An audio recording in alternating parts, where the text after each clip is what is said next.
두 번째 시간 이어서 말씀을 나눕니다.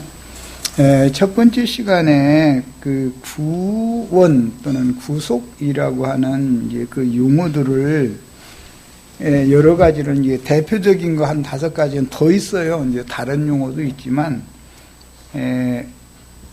대표적으로 사용된 용어를 한 5가지 소개를 해드렸고, 그 모든 그 용어들이 각각 다르다라는 것은 구원이라는 용어가 사용되는 상황이 각각 다르다라는 것을 알 수가 있겠죠. 그런데 이것을 모두 이제 신약 성경에서 적용을 할 때는, 구약 성경은 여러 가지 경우들을 길게 설명을 해놓지만 신약 성경은 구원에 관한 것을 압축해서 아주 최대한으로 압축한 성경이 이제 신약 성경이니까 그것은 법정 용어로 전용을 한다. 죄와 사망의 법이라고 하는 그 법에서 생명의 성령의 법으로 해방시켜주는 것을 구원이라고 그런다. 여러 가지 그 구원이라는 의미 안에는 이게 많은 의미가 포함이 된 것을 아시겠죠? 이렇게 이제 신약 성경에서는 요약해서 하고,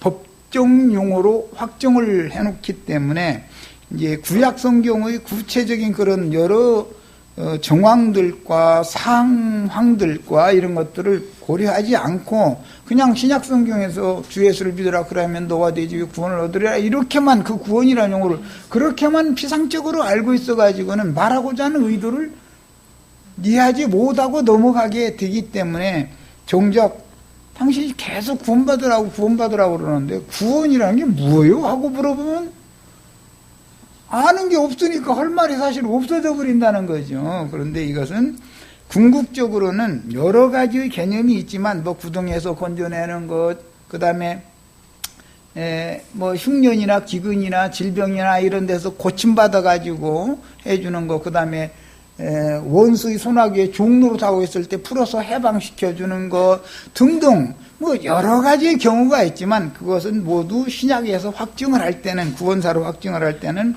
법정 용어로 적용을 해서 죄와 사망의 법에서 생명의 성령의 법으로 해방시켜주는다라고 하는 것을 요약을 딱 해놓는다. 이렇게 전용을 다 해버린다. 그러니까 신약 성경은 간단하지만 그것은 많은 뜻이 거기에는 함유되어 있다라는 것을 이해할 수가 있는 거예요. 자, 그 다음에 이제 더 자료 말씀을 더 읽어나가도록 하겠습니다. 예레미야 인용하기를 31장 11절로 12절을 인용했는데 같이 읽어보겠습니다. 여호와께서 야곱을 구원하시되, 여기 구원하시되, 여기는 파다라고 하는 이게 이제 동사형의 용어를 사용을 했는데, 그들보다 강한 자의 손에서 속량하셨으니, 여기 속량이라는 용어는 가알이라고 하는 용어고 구속이라고도 번역을 해요. 야곱을 구원하시되라고 하는, 여기는 파다라는 이 용어는 몸값을 주고 종된 사람을 풀어서 자유케 해준다라는 개념이에요. 기본 개념이 자유를 준다라는 말이에요. 자유를 준다는 건 신약에서는 해방했다. 생명의 성령의 법으로 죄와 사망의 법에 묶여도 종로로 닫은 사람들을 생명의 성령의 법으로 해방받으면 자유자가 되는 것이죠. 그래서 남의 종이 됐을 때 그 사람의 몸값을 대신 지불해주고 자유자가 되게 해주는 거, 그게 구속이잖아요. 룻기에 나오는. 그런데 그 개념을 이제 잘 추적을 해서 잘 이해를 하셔야 돼요. 그냥 쉽게 설명을 좀 드릴게요. 궁극적인 해방이라고 하는 것은 뭐냐? 죄의 법과 죄의 몸과 사망의 몸에서 벗어나는 거예요. 죄의 법에서 벗어난다라는 말은 죄와 사망의 몸에서 벗어나는 거예요. 죄와 사망의 몸에서 벗어나는 것은 죄와 사망의 법칙에서 벗어나는 거예요. 그것이 참 자유단 말이야.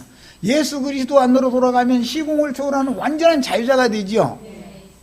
구약 성경에는 남의 집에 머슴살이 하는 게 종살이 하는 거예요. 가난해지면 남한테 몸이 팔려가가지고 머슴살이 해야 되잖아요. 살아남기 위해서. 그것은 표상이다 이거예요.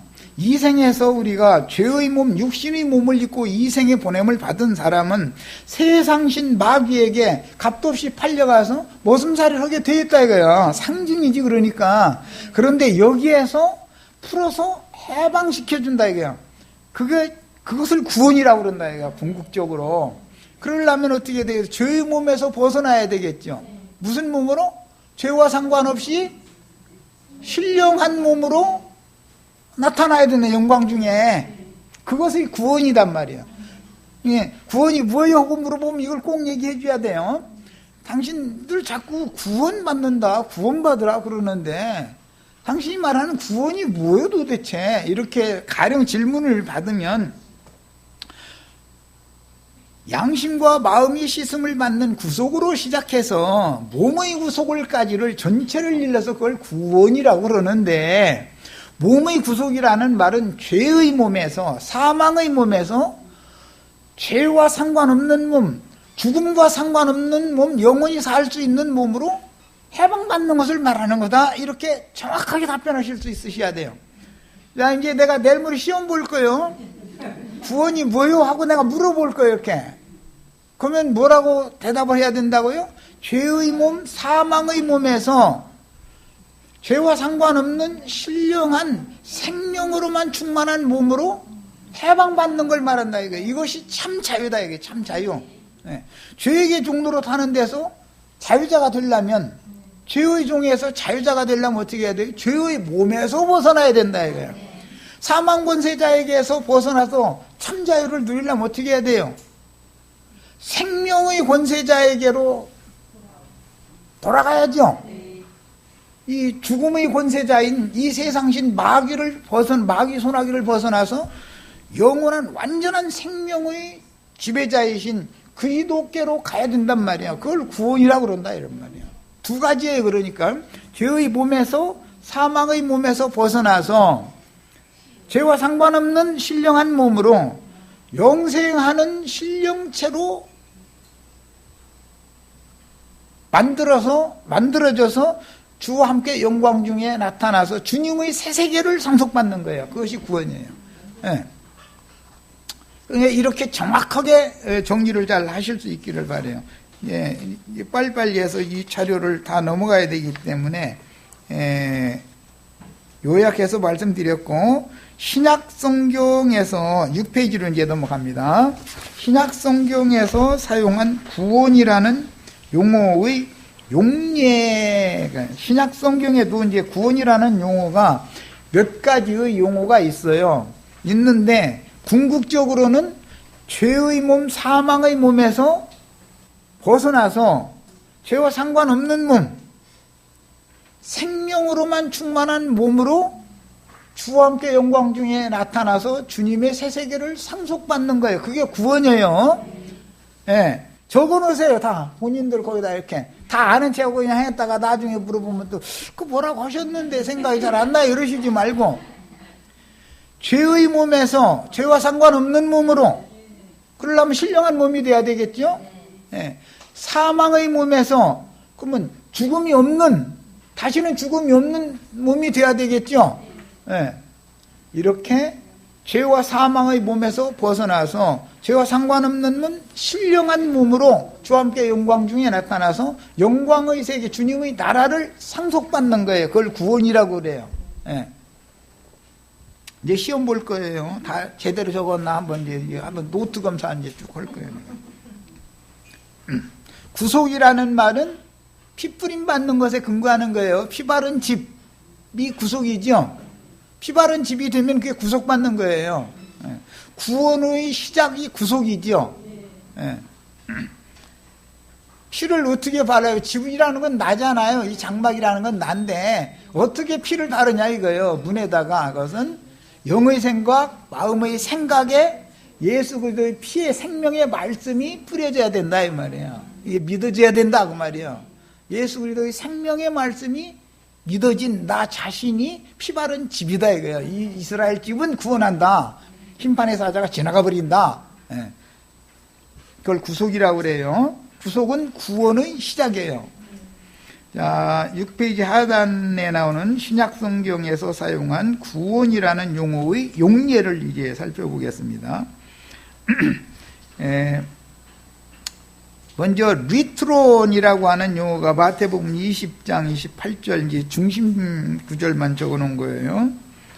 이건 풀어주는 것, 풀어준다는 것은 얽매여 있던 자가 풀어주는 것이라는 종이 해방받는 것과 관계가 되겠죠. 무엇의 종로로 됐어요? 죄와 사망의 몸에 있는 나는 죄와 사망의 법칙에 의해서 묶여 있었다 이거예요. 그 사탄이 사슬이라고 그런다 이거예요. 사탄이 사슬에 의해서 내가 결박되어 있는 거예요. 내 영혼이 묶여 있는 거예요 지금. 여기에서 풀어주는 거예요. 야, 이제 구약 성경에서는 이런 예가 헝클어진 실타래가 막 이렇게 헝클방클되면 사람은 풀 수 없죠. 내 인생 내가 잘 해결해서 풀어나갈 수 있어요, 없어요? 사람이 지혜로우면 내 인생 내가 잘 풀어나갈 수 있어요? 푸실 수 있는 전능자가 와서 순서대로 착착착착 풀어주셔야 이게 풀리는 것이지, 세상사 그냥 솔솔 그래도 그냥 꽤 잘 풀려 이렇게 말하죠. 내가 그렇게 해서 지혜로워서 하면은 그건 구원이 아니죠. 자기가 자기 구원을 받으면 그게 무슨 놈의 구원이야 그게. 그건 구원이 아니죠. 구원자께서 고엘이 오셔서 나의 인생사를 풀어주셔야죠. 그런데 풀어준다라는 개념은 얽매여 있다라는 뜻이다 이거예요. 죄와 사망의 법칙에 묶여 있다 이거예요. 사람이라는 이게 뭐죠? 선악을 아는 지식의 사람은 묶여 있게 마련이다. 여기에서 풀어서 생명의 성령의 법 안으로 옮기게 만들어 놓는 거다 그런 말이야. 이제 그런 개념이 신약 성경에 사용한 구원이라는 용어다. 그다음에 리트로라는 용어, 이제 비슷비슷하지만 그 스트롱 넘버가 3083번부터 3086번까지 쭉 이어져서 이 구속과 구원과 관계되는 용어가 계속 나오고 있어요. 자, 이 경우는 속전을 내다 그래요. 속전을 내다 그런 뜻이에요. 나를 풀어주시려면 내가 하나님 앞에 득죄한 죄인이죠. 그러면 하나님이 그분의 율법으로 나를 옥매어 놓고 있잖아요. 넌 죄인이야. 너 어제도 거짓말했고 그저께도 안 쳐다볼 거 쳐다봤고 다 그리고 아는 체하고 너 지금 내 앞에서 거룩한 척하고 이게 다 나 속이려고 그래 이놈아. 세상 사람 눈은 속여서 나는 못 속여. 이렇게 하시면 혼장무도 당하는 거죠. 그게 뭐예요? 죄와 사망의 법이잖아요. 그게 율법이잖아요. 선악을 아는 지식. 예? 야, 그 법에 묶여 있는 사람을 풀어주려면, 사탄의 결박에서 우리를 풀어서 자유자가 되게 해주려면 뭐가 필요하냐면 속전을 내야 된다 이거야. 몸이 죄의 법에 묶여 있을 때 속금을 내고 그 몸을 풀어서 해방시켜주면 속신케 한다 이렇게 보내요. 속신이라는 말은 몸을 구속한다 그 말이란 말이야. 몸이 자유자가 되게 한다. 어떤 여종이 어떤 주인에게 팔려갔으면 주인이 자기가 사랑하면 아내로 삼을 수도 있죠. 그러나 사랑하지 않으면 그냥 종으로 부려먹기만 할 수도 있는 거잖아요. 다 어떤 주인이 어떤 여자를 샀다 해가지고 다 아내를 삼아주는 건 아니니까. 그런데 그 주인이 그녀의 몸을 더럽힌 경우는 자유롭게 해서 속신시켜줘야 된다 그랬죠. 속신이라는 것은 몸의 값을 내야 된다 이런 말이란 말이에요. 여기서 모하르 율법이라는 것이 거기 근거에서 나온 거예요.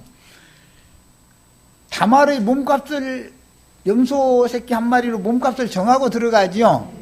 그게 모하르라는 건 혼례법인 건데, 혼례를 위해서는 반드시 신랑이 그 여자 아내 삼을 몸값을 먼저 당연히 지불해야 된다 이거예요.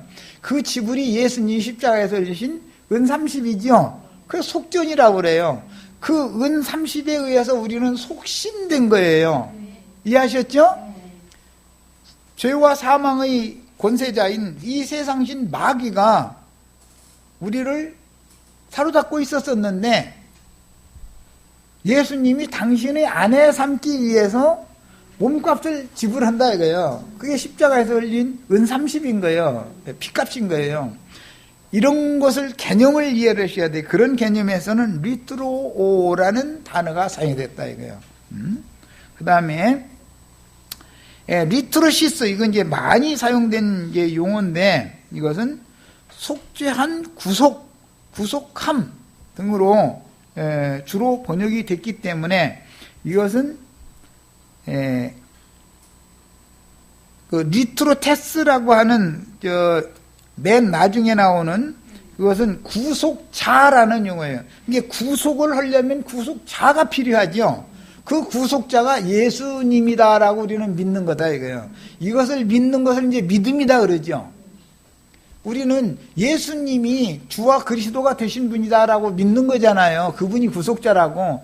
구약성경의 룻기에서는 보아스가 구속할 자다, 이거 구속자다 이거예요. 보아스보다 더 가까운 근적이 있었죠. 예수님 시대로 말하자면 율법사, 서기관, 대제사장, 유대인의 왕들이 있었어요. 그 선지자들도 있었지만 그들은 자기 권리 주장만 하려고 그랬지 의무는 행하지 않는 자들이었다 이거예요. 그 예수님은 의무를 먼저 행한단 말이에요. 그 의무를 먼저 그분이 다 행하여 그분 자신의 몸을 바쳐서 피 흘려서 의무를 먼저 다 행하고 나면 그분의 것이 되지 우리가 이제. 그래서 우리는 이제 그러므로 우리는 그리스도의 것이 되었다. 주인이 바꿔지는 것이죠. 그래서 짐승들의 것이었다가 세상 신의 것이었다가 참 하나님의 것으로 우리가 바꿔지는 게 구속이라는 걸 근거로 하는 거단 말이에요. 이게 신약의 개념을 설명을 드렸어요. 자, 이제 구원에 관한 용어입니다. 신약에서 마태복음 1장 21절 아들을 낳으리니 이름을 예수라 하라. 이 예수라는 말은 구약성경에 예수 쓰지요. 아까 그거 봤죠. 그 구원이라는 용어였단 말이에요. 그건 여호수아 약자로는 호세아라는 용어예요. 같은 뜻이에요. 그런데 이 예수라는 이 말은 지명으로 쓸 때도 있고 인명으로 쓸 때도 있어요. 구약시대든 신약시대든 굉장히 흔한 이름이에요. 예수아라는 이름이 구약시대에도 보면 역대기 같은 데 보면 찬송하는 자들 중에 뭐 예수아라는 이름들이 많이 나오죠. 인명으로도 그 예수아라는 지명으로도 나와요. 야, 굉장히 흔한 이름이에요. 신약에도 예수라는 이름이 굉장히 흔해요. 심지어 사도행전에 보면 바예수라는 예수도 있죠. 그 아버지가 예수다라는 말이에요.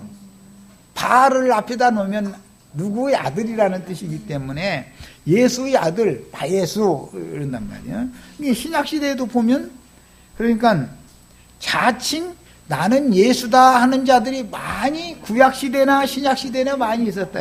즉 말하자면 이만희 뭐 이런 사람들이 다 그게 자칭 예수들이죠. 지가 구원자니까 말하자면 이런 걸 알고서 예수를 믿어야 돼. 이 성경은 기초만 알면은 그 말 같다는 소리 하면은 그건 웃기지도 않는 소리죠. 웃을 필요도 없는 말이에요 그게. 뭐 웃고 말고 뭐 상대할 가치나 있어요? 자, 그건 예수라는 이름의 의미가 설명이 되어 있는데 이는 예수라는 이름의 뜻은 그가 자기 백성을 예수가 자기 백성을 그들의 죄에서 구원하실 자다라는 뜻이다 이거예요. 구약의 예수와는 신약의 예수인데 이 예수라는 이름의 뜻은 그 예수가 자기 백성을 이분만이 구속자요 구원자지요. 자기 백성을 그들의 죄에서 구원하실 자다라는 뜻이에요. 예수라는 뜻은 이미 성경에 그 예수라는 이름의 뜻이 이미 다 이렇게 설명이 다 돼 있죠. 친절하게. 여기 인용구는 이제 다 각자 찾아보시기를 바래. 이거 다 찾다 보면 이것만 해도 몇 시간 해야 되니까 그렇게 하면 안 되지. 자, 그 다음에 이제 소조라는 용어가 사용되는 경우가 있는데 그건 마태복음 27장 40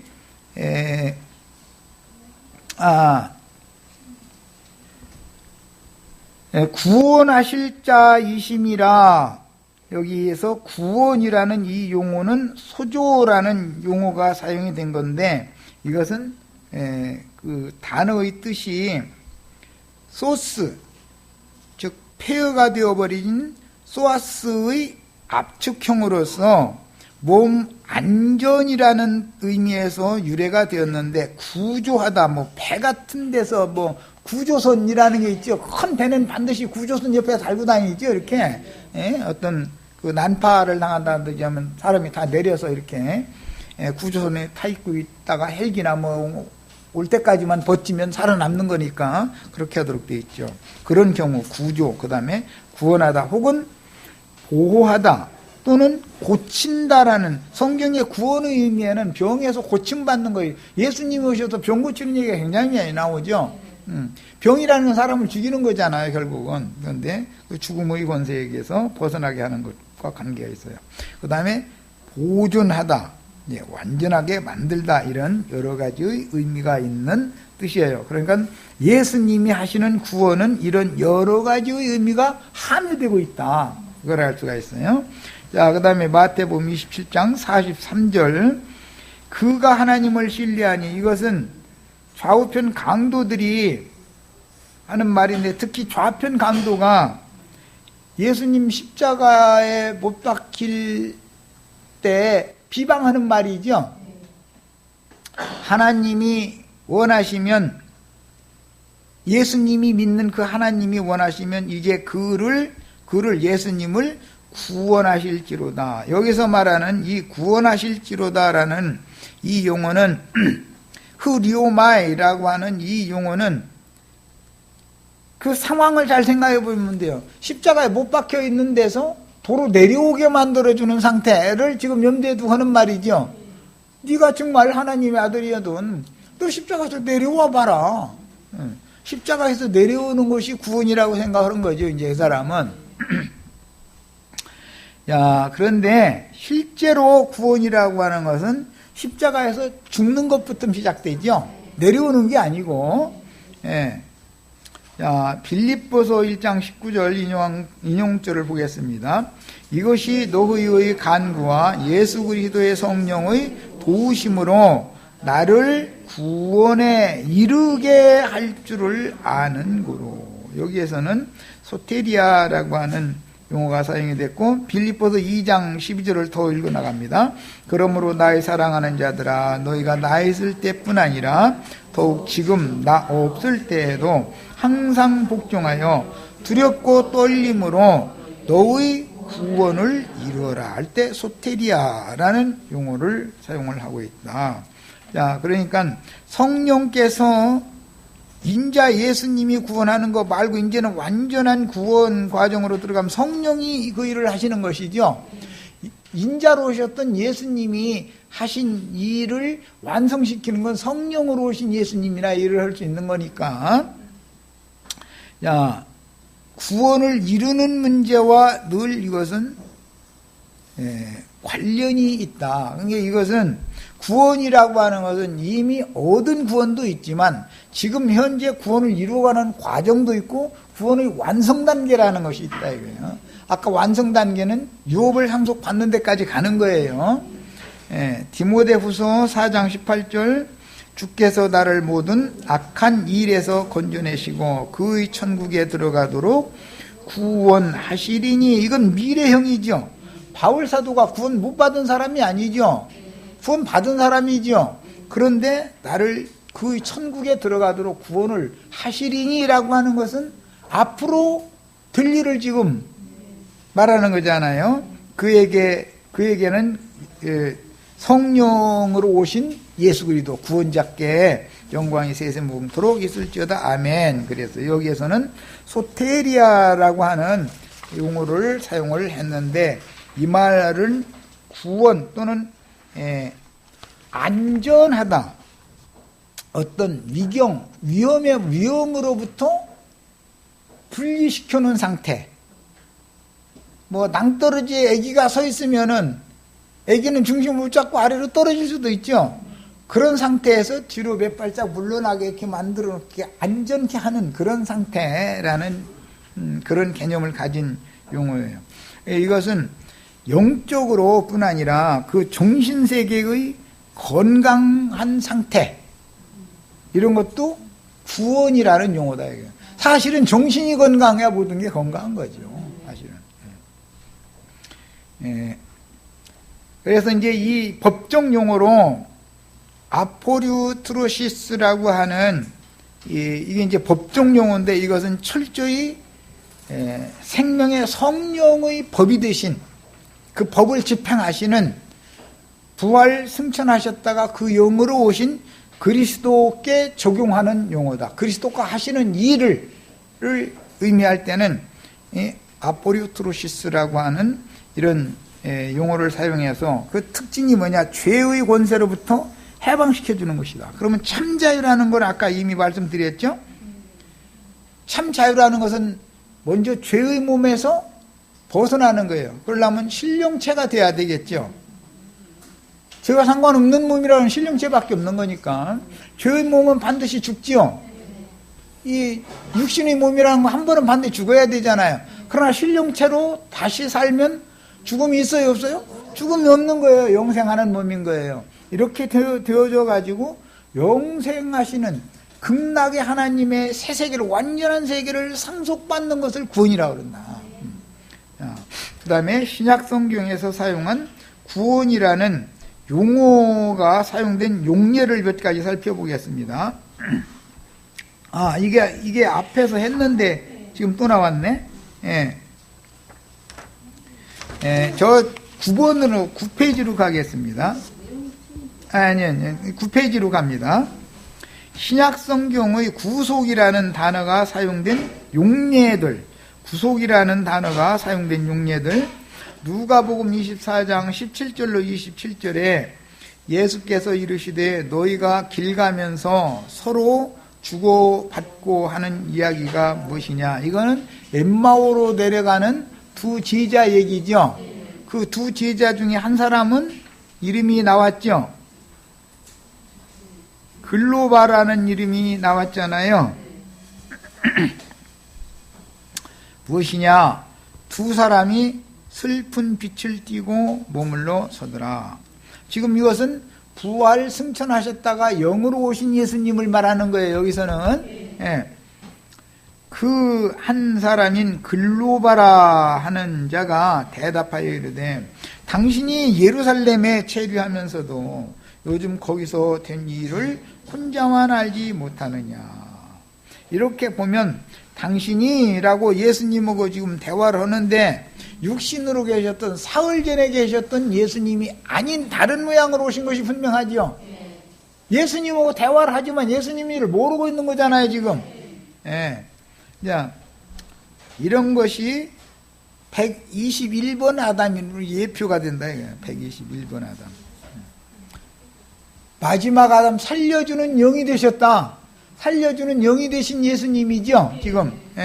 그러니까 다른 모양으로 오셨기 때문에 제자들이 못 알아보는 거예요. 예수님과 대화를 하고 있으면서도. 이르시되 무슨 일이냐. 이르되 나사렛 예수의 일이니. 이 사람들은 나사렛 예수만 알고 있는 거죠 지금. 또 다른 보혜사가 되신 예수에 대해서 모르고 있는 거예요 아직. 이 기독교계가 다 이 모양이 이렇지요 지금. 예수 그리스도가 내 안에 오셔서 살아계시다는 것을 안 믿잖아요 기독교계는 지금. 나사렛 예수만 믿으니까. 그런데 분명히 성경에는 너희 속에 계신 그리스도니 영광의 비밀이다. 이렇게 골로새서 이렇게 돼 있죠. 너희 안에 예수 그리스도께서 살아계신 것을 너희가 믿지 않느냐. 그것이 안 믿어지면 너희는 버림받은 자다. 분명히 이렇게 돼 있죠. 그런데 그런 구절은 여전히 읽어요 또. 똑같은 성경을 가지고 그런데 믿지는 않아. 몇 년도 몇월 며칠 날 허공 어디에서 3층 천에서 내려온다고 믿고 있는 거 아니에요 지금. 실제로는 내 안에 계시다라고는 안 믿는 거 아니에요. 내 안에 계신 그리스도가 비밀의 영광인데, 영광의 비밀인 건데 안 믿는 거예요. 이게 오늘날의 교계의 상황이다. 이 두 제자도 예수님과 대화를 나누고 있으면서도 그냥 어떤 사람으로 알고 있는 거죠 지금. 얼마나 막연한 상태겠어요 지금은. 그는 하나님과 예수, 그가 알고 있던 나사렛 예수, 그를 소개하는 거예요. 예수님한테 예수님 소개해드리고, 그는 하나님과 모든 백성 앞에서 말과 일에 능하신 선지자 이거늘 우리 대제사장들과 관리들이 사형 판결에 넘겨주어 십자가에 못 박았느니라. 요 문제는 정확하게 알고 있죠. 본디오 빌라도가 뭐 죽인 게 아니죠. 사실은 유대인들이 대제사장들과 유대인의 지도자들이 죽는데 넘긴 거지. 빌라도한테 죽여달라고 넘긴 거지. 이게 사도신경이라는 게 얼마나 엉터리야. 그러니까 본디오 빌라도에게 고난을 받으사 막 그러는데 사실은 고난받게 한 작자들의 후손들이 그들이잖아요. 지금 이게 참 비밀이야 아주. 우리는 이 사람이 이스라엘을 속량할 자라고 받았다. 리트로라는 용어가 사용이 됐는데, 이 속량할 자, 구속할 자라는 이 말은, 그들이 이스라엘 12지파 유대인들이 바라던 이스라엘의 구속이라고 하는 개념과 예수님이 이루어 놓으신 구속의 개념이 무슨 차이가 있는지 여기서 금방 알아낼 수 있죠. 이 사람들은 지금 이스라엘의 속량을, 예루살렘의 속량을 그렇게 고대하던 사람들이었는데, 그분이 오셔서 십자가에서 죽으심으로 인해서 속전을 지불한 것이 속량해 놓은 것인 사실임에도 불구하고 이것은 믿지 않고, 예수님이 육체로 살아서 죽지 않고, 육신으로 살아서 죽지 않고 다윗과 솔로몬 시대의 통일 왕국이었던 이스라엘 나라의 영광을 회복시켜주는 그런 구속을 기다리고 있었다 그런 말이야. 그런데 예수님은 모든 죄인들의 대속을 위해서 대속물로 예수님 자신이 피 흘려 죽으신 것이 구속을 이루는 것이죠.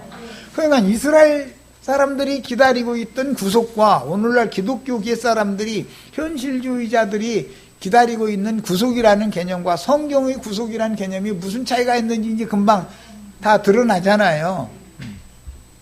땅에서 육신의 병 고쳐주고 부자 되게 해주고 다 그런 구속을 지금 기다리고 있는 거잖아요. 예수 믿는다는 게 다 그렇게 믿고 있는 거예요. 이때 당시 이스라엘 유대인들이 믿는 거나 똑같은 그 영이 그 영을 아니까 이렇게 흘러오는 거예요. 그런데 구속은 이미 과거형으로서 이루어졌다 이거예요. 피 바른 집에서 유월절을 먹었으면 구속은 이미 받은 것이다 이거예요. 그러면 구속을 이룬 때는 그분이 피를 흘려서 피를 쏟아 주셔야 되고, 그 피가 내 마음에 믿어졌을 때 내 영의 생각과 육신의 마음의 생각에 뿌림을 받아야 피 바른 집에서 유월절 양이 되신 예수를 내가 먹음으로 구속을 받는 거잖아요. 그러니까 성경이 말하는 구속이라는 개념과 이스라엘 사람들이 기다리던 구속이라는 개념이 어떻게 다르냐 이거예요. 이스라엘 사람들이 기다리던 구속이라는 개념은 육체가 죽지 않고 육체로 살아서 다윗과 솔로몬 시대의 통일 왕국의 영광을 회복시켜주는 거예요. 그들의 그 개념이 그거였어요. 그래서 오늘날 천년왕국 시대가 오면 뭐 과천에서 무슨 뭐가 이루어진다, 그건 무슨 생각을 하고 있는 거예요 지금? 유대인들의 신앙이죠. 그게 기독교인들의 신앙이나 이만희 뭐 추종하는 사람들의 신앙이나 알고 보면 말은 달리 할지라도 사실은 그런 신앙이다 이거예요. 땅에서 뭐가 막 그냥 육신적인 뭐 좋은 나라가 이루어져서 막 그냥 뭐 사과나무 밑에 입만 벌리면 막 잘 익은 사과 입으로 뚝 떨어지고 막 이제 이런 것만 기다리고 있다 이거예요. 그런 나라를 원해요? 죄와 사망의 몸에서 벗어나서 죄와 상관없고 죽음과 상관없는 완전한 세계를 상속받는 신령체로 주와 함께 영광 중에 나타나도 영광의 세계를 상속받는 구속을 우리는 바라는 거죠. 어떤 것이 완전할 것 같아요? 1000년 동안 사과나무 밑에서 입 벌렸더니 잘 익은 사과가 떨어진다 하더라도 1000년 지나면 죽을 거 아니야. 그러니까 그건 다 소용없는 거잖아. 알고 보면 완전한 게 아니고, 땅에서 예를 들어서 병고침을 받아도 정신병 걸린 사람이 정신적인 질환에서 고침을 받아야, 영적인 질병에서 고침을 받아야 건전한 양심이 깨끗해지고 그 사람의 사고, 정신세계가 건전해져야 구원인 것이지, 육신적으로 고침받았다 해서 그것이 완전한 구원이겠냐, 이거. 그 구원에 대한, 고침을 받는 것에 대한 표상이지. 육신의 일이라는 건 전부 표상일 뿐이잖아. 육신의 일이라는 건 완전한 게 없는 거니까 말이야. 이걸 구분을 잘 하셔야 되겠어요. 자, 그런데 이뿐 아니라 이스라엘을 속량할 자라고 예수를 믿었더니 그분을 바라고 그렇게 쫓아다녔는데 그분이 허무하게 죽었다 이거예요, 지금. 그러니까 이 사람들이 생각하면 그분이 구속자인 줄 알았는데 구속자가 아닌 것이 되어버린 거죠, 지금. 아니, 죽지 않고 다윗 왕국, 솔로몬 왕국, 통일 이스라엘 나라처럼 그렇게 막 전 세계를 지배하고 호령하는 그런 큰 이스라엘 나라를 회복시켜주는 메시아를 기다렸는데, 열심히 쫓아다녔더니 아무 힘도 없이 그냥 자기네들이 대제사장, 율법자, 서기관 이런 사람들이 빌라도에게 넘겨줘가지고 죽이니까 힘없이 그냥 죽어버렸어. 그러니 여태 믿은 거 지금 허당이잖아. 이 사람들 믿은 거 지금 우리 홍영재님 말로 잡은 거 보고 뭐라고 하던데, 그거 참 굉장히 실감나는 용어던데. 꽝, 맞아, 꽝이잖아 지금. 네. 그런데 이렇게 믿음이 어떤 믿음을 갖느냐에 따라서 진실한 믿음이냐 꽝이냐가 결정되는 거죠, 이제 여기서. 그런데 어떤 여자들이 우리로 놀라게 하였으니, 이는 그들이, 어떤 여자들이 새벽에 무덤에 갔다가, 이게 이제 룻께서 이게 인용하는 거예요. 사람들이 알아보기 어려운 새벽까지 밤을 지새잖아요, 같이. 이게 언제나 부활이라는 것은 새벽 미명에 있는 일이니까 함께, 보아스와 함께 잠자리에 들어가야 돼. 그러니까 보아스의 옷자락으로 이렇게 덮어주면은 이게 진실한 믿음인 거예요, 이제. 꽝이 아니고. 무덤에 갔다가 그 시체는 보지 못하고 와서 그가 살아나셨다 하는 천사들이 나타남을 보았다 함이라. 두 천사를 봤죠. 머리곁에 발치에 두 천사가 이렇게 있더라는 거예요. 그 예수님이 두 천사로 지금 나타난 거죠. 형상화돼 가지고 머리끝에서 발끝까지 완전히 순백으로 깨끗한 하나님의 사자의 상태로 나타났다 이거예요. 자, 이것은 이제 이사야 6장에서 인용하는 말로서, 스랍은 6날개가 있는데 머리를 가리고 두 날개로는 갈치를 가리고 두 날개로는 날아간다. 그래서 천사들은 시공을 초월하니까 날아다니죠. 자, 그런데 머리곁에 발곁에 두 천사가 있었다. 이게 완전히 순백, 그냥 완전히 순백의 그런 옷을 입고 나타났다는 거예요. 자, 또 우리와 함께 한 자 중에 이제 그런 상태를 일러서 힘센 천사다 그러죠. 계시록에 가보면 계시록 5장이든가 거기 시작이 한번 나오고 10장에 힘센 천사가 또 한 번 나오고 두 번 나오죠, 계시록에. 자, 바위 무덤이, 그 무덤 문을 막아낸 돌은 사람이 굴려낼 수 있는 돌이 아니잖아요. 힘센 천사가 아니면 그걸 굴려낼 수 없잖아요. 그런데 무덤문 막고 있던 헤롯이 도장 찍어가지고 인봉해가지고 이렇게 막고는 그 돌을, 사람이 굴려낼 수 없는 돌인데 그걸 굴려내놓고 그 돌에 딱 앉았더라는 거잖아요, 천사가. 그러니까 그 천사가 정말로 힘센 천사죠. 야, 성경에 나오는 힘센 천사 얘기하면 이만희가 이 말 참 좋아하더만, 지가 힘센 천사라고. 그런데 힘센 천사라는 것은 무덤문을 열어주는 천사를 말하는 것이지, 무슨 너무 사람들이 이상하게 그냥 뭐든지 좋은 얘기 나오면 저한테 갖다 해. 지가 그래. 그냥 이래버리면 속을 걸 속아야지.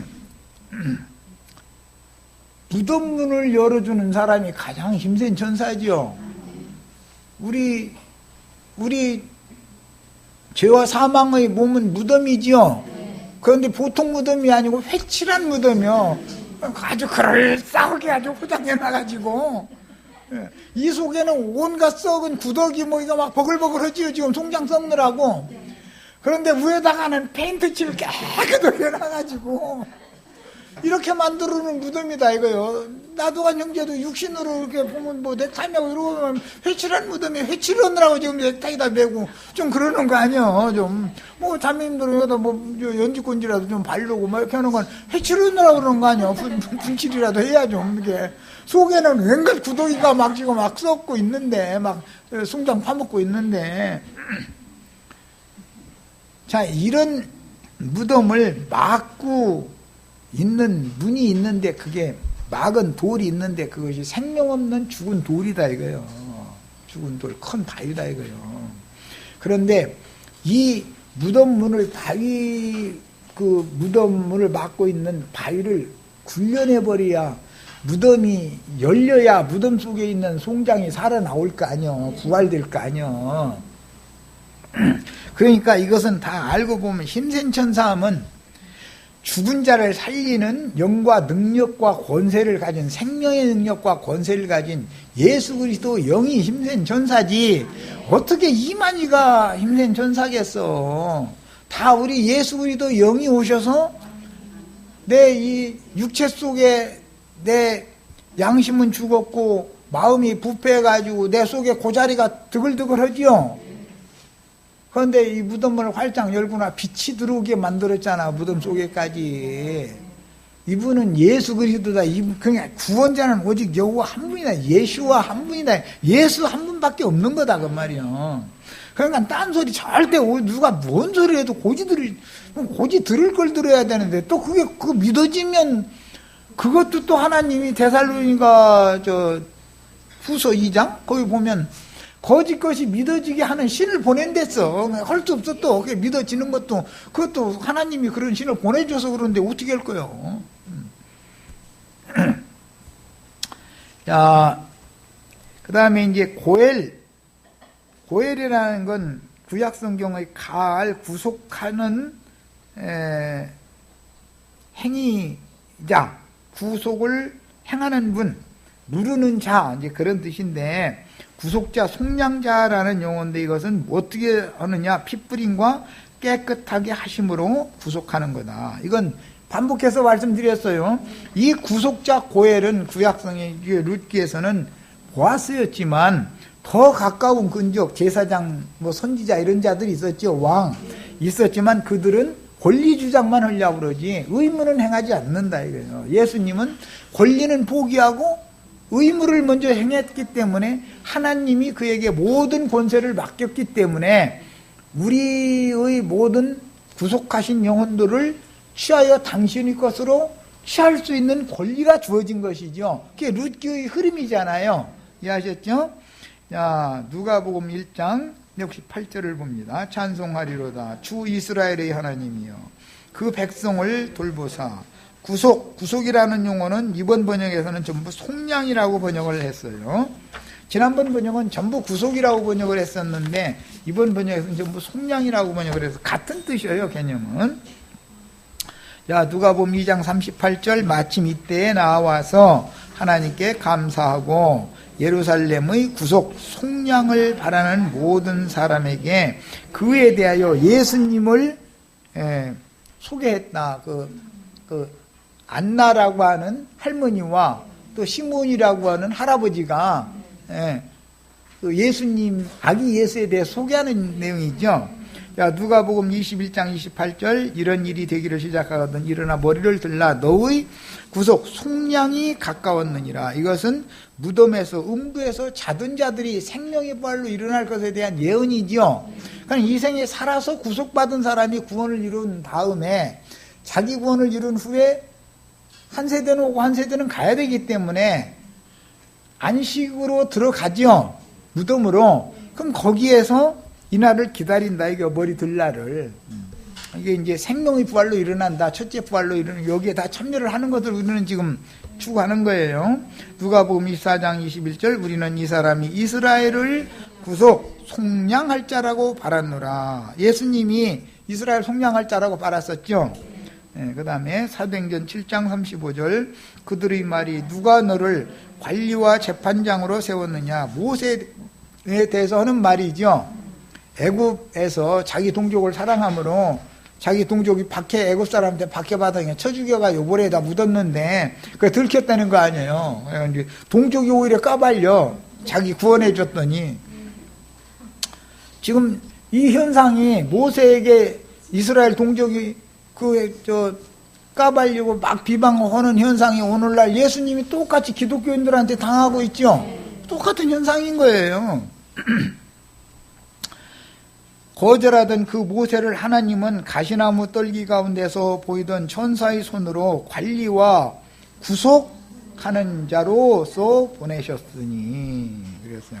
이것은 독생자로 오신 예수에게만 적용하는 것이 아니라 재림하신 예수님에게도 적용을 양면으로 적용이 돼야 되겠죠. 보내셨다라는 걸 때는. 사도행전은 분명히 이게 이미 앞에 나왔어요. 주 예수 그리스도 이름으로 회개하고 세례를 받아서 죄 씻음을 받으면 너희를 위하여 예비하신 예수 그리스도를 보내주시리라. 이미 나왔죠. 이미 예수님이 독생자로 오신 다음에 또 회개하고 돌이켜서 죄사함을 받으면 또 온다는 거잖아요. 우리에게는 이미 왔죠. 기독교인들에게는 아직 안 왔죠. 삼층천 어디 앉아있는 중 이게 죽느냐 사느냐가 여기서 딱 결정 나는 거예요. 이제. 자, 로마서 3장 24절에 그리스도 예수 안에 있는 구속 속량으로 말미암아 하나님의 은혜로 값없이 의롭다 하심을 얻은 자 되었느니라. 로마서 8장 23절에 그뿐 아니라 또한 우리 곧 성령의 처음육은 열매를 받은 우리까지도 속으로 탄식하여 양자될 것, 양자된다라고 하는 여기서는 번역을 이렇게 했지만 아들다운 아들이라는 개념이에요. 접붙임 받는 걸 말한 것으로서 이것은 몸의 구속과 관계가 된다. 영의 구속이 아니에요. 여기서는 몸의 구속이니까 그건 신령체로 나타나는 것이죠. 참 자유를 얻는 거예요. 이제 그것을 우리는 지금 기다리느니라 그랬어요. 갈라디아 3장 13절 그리스도께서 우리를 위하여 저주를 받은 바 되사 율법의 저주에서, 율법의 저주가 뭐죠? 죄와 사망의 법에 매여 있는 거죠. 선악과의 독에서 해방받지 못한 상태에 우리를 구속하셨으니 이건 속량이라고 이렇게 기록된 바 나무에 달린 나마다 저주 아래에 있는 자라 였습니다. 갈라디아 4장 5절 율법 아래에 있는 자들을 구속 속량하시고 우리로 아들의 명분을 얻게 하려 하심이라. 명분을 얻는 것과 권리를 쟁취하는 문제는 다르죠. 명분은 믿으면 다 얻는 거예요. 그러나 권리가 주어지는 문제는 다른 거예요. 자, 에베소서 1장 7절에 우리는 그리스도 안에서 그의 은혜의 풍성함을 따라 그의 피로 말미암아 구속, 속량 곧 죄사함을 얻었다. 자, 죄사함을 얻은 것부터 시작해서 몸의 구속까지, 구속이라는 것은 처음 시작부터 완성까지 이렇게 양끝이 있는 것을 볼 수 있어요. 에베소서 1장 14절 이는 우리 기업의 보증이 되사 그 얻으신 것을 구속, 속량하시고 그의 영광을 찬송하게 하려 하십니다. 골로새서 1장 14절에 그 아들 안에서 우리가 구속, 곧 속량, 곧 죄사함을 얻었다. 죄사함 이렇게 우리 번역했는데 이건 매우 미흡한 번역이고 죄들의 사면이에요. 죄와 죄들은 다른 거예요. 죄들을 사면받는 얘기예요. 디도서 2장 14절 그가 우리를 대신하여 자신을 주심은 모든 불법에서 우리를 구속, 속량하시고 우리를 깨끗하게 하사 뭘로? 피로 씻는 거죠. 선한 일을 열심히 하는 자기 백성이 되게 하려 하십니다. 히브리서 2장 17절에 그러므로 그가 범사의 형제들과 같이 되심이 마땅하도다. 이는 하나님의 일에 자비하고 신실한 대제사장이 되어 백성의 죄를 구속하려 하십니다. 이 뜻이 예수라는 이름이었죠. 예수라 하라. 그건 뭐야? 자기 백성을 그들의 죄에서 구속할 자라는 뜻이었다. 히브리서 9장 15절 이로 말미암아 그는 새 언약의 중보시니 이는 첫 언약 때 범한 죄에서 구속 속량하려고 죽으사 부르심을 입은 자로 하여금 영원한 기업의 약속을 얻게 하려 하심이라. 계시록 14장 3절로 4절 여기까지 읽고 마칩니다. 그들이 보좌 앞과 내생물과 장로들 앞에서 새 노래를 부르니 땅에서 구속 속량함을 받은 14만 4천 밖에는 능히 이 노래를 배울 자가 없더라. 땅에서 속량을 받아야 되는데 땅바닥을 기어다니면서 살아서 이스라엘 나라가 구속되기를 기다리는 그런 신앙 가지고서 과천에서 뭐 천년왕국이 세워진다 이러고 얼마나 황당한 얘기예요. 앞뒤가 안 맞는 말이잖아. 지금 이 사람들이 땅에서 구속받은 사람이에요? 하늘에 앉혀진 사람들이에요? 아니잖아요. 땅의 일을 저전히 생각하는 사람들이지. 이 사람들은 여자와 더불어 더럽히지 아니하고 순결한 자라. 이건 신앙적인 순결을 말하는 거예요. 신부님 되고 수녀님들이라는 말이 아니에요. 어린 양이 어디로 인도하든지 따라가는 자며 사람 가운데에서 구속받아. 이 사람 가운데서라는 말은 첫사람들 가운데에서 구속받아서 마지막 아담의 세계로 옮겨진 상태를 말하는 거예요.